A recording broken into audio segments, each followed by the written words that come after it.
નમસ્કાર દર્શક મિત્રો, હું જપન શાહ, કાનમ એક્સપ્રેસ ન્યૂઝમાં આપનું સ્વાગત છે। જોઈએ આજના મુખ્ય અને મહત્વના સમાચાર। વલસાડ જિલ્લા અને દાદરા નગર હવેલી દમણ વિસ્તારોમાં મુસળધાર વરસાદને કારણે તંત્ર એલર્ટ।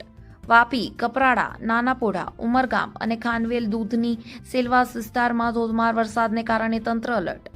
વલસાડ જિલ્લા અને દાદરા નગર હવેલી વિસ્તારમાં મુસળધાર વરસાદને કારણે ફ્લડ કંટ્રોલ રૂમ મુજબ આજે સવારે 9:30 વાગ્યે મધુબન ડેમમાંથી તબક્કાવાર 50,000 ક્યુસેક પાણી દમણગંગા નદીમાં છોડવામાં આવી રહ્યું છે।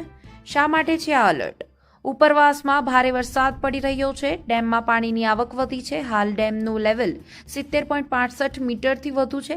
ડેમના દરવાજા ખોલ્યા તો રૂલ લેવલ જાળવવા 7 દરવાજા 1.60 મીટર સુધી ખોલવામાં આવ્યા છે। અસરગ્રસ્ત વિસ્તારમાં વલસાડ, દાદરાનગર હવેલી, દમણ અને કપરાડા, વાપી, ઉમરગામના નદી કિનારાના ગામોને એલર્ટ કરાયા છે। તંત્રની સૂચના આવી રહી છે। વહીવટી તંત્ર અને કંટ્રોલ રૂમની સૂચના મુજબ નદી કિનારે અવરજવર ન કરો। નદી, નાળા, કોઝવે ક્રોસ ન કરવા।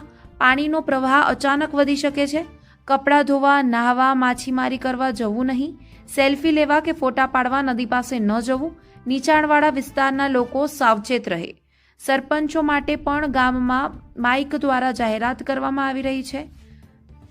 નદી કિનારાના રસ્તા, કોઝવે પર અવરજવર બંધ કરવો।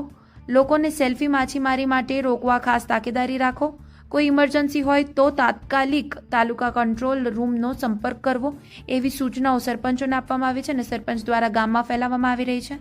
દમણગંગા નદીનું જળસ્તર ઝડપથી વધી રહ્યું છે। વાપી ખાતે વિયરકમ કોઝવે પર પણ પાણીની આવક વધી રહી છે। Reporter Ashwin power, Valsad.